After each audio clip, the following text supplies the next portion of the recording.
And as the terror attack unfolded, Israeli, Palestinian, Egyptian, Jordanian, and U.S. political and security senior officials met on Sunday in Egypt to discuss a means to de-escalate tensions ahead of Ramadan. Let's take a look. In the second such meeting in a month, Israeli and Palestinian Authority security officials met in Sharm el-Sheikh in Egypt, along with Egyptian, Jordanian, and U.S. officials, to discuss a de-escalation of tensions on the ground ahead of the month of Ramadan.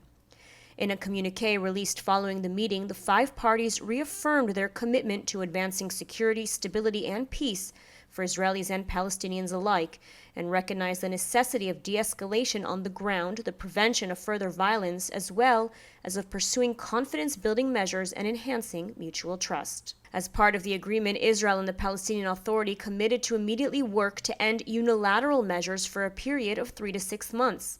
This includes a commitment by Israel to stop discussion of any new settlement buildings for 4 months and to stop authorization of any outposts for 6 months, as well as upholding the status quo at the holy sites in Jerusalem.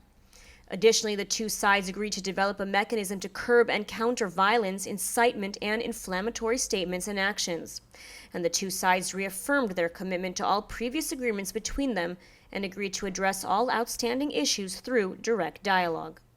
The meeting in Egypt follows a February 26th U.S. brokered conference in Aqaba, Jordan, the first such conference of its kind in years, which largely failed to halt the violence on the ground, with attempted Palestinian terror attacks against Israelis this past month continuing. Further, while the Palestinian Authority met with Israel, Palestinian terror group Hamas, which controls the Gaza Strip, condemned the PA for taking part in the meeting and staged violent protests in Hebron and Gaza against the summit. What remains to be seen now is if the Palestinian Authority will indeed be able to uphold its commitments and put an end to the incitement and terror attacks against Israelis.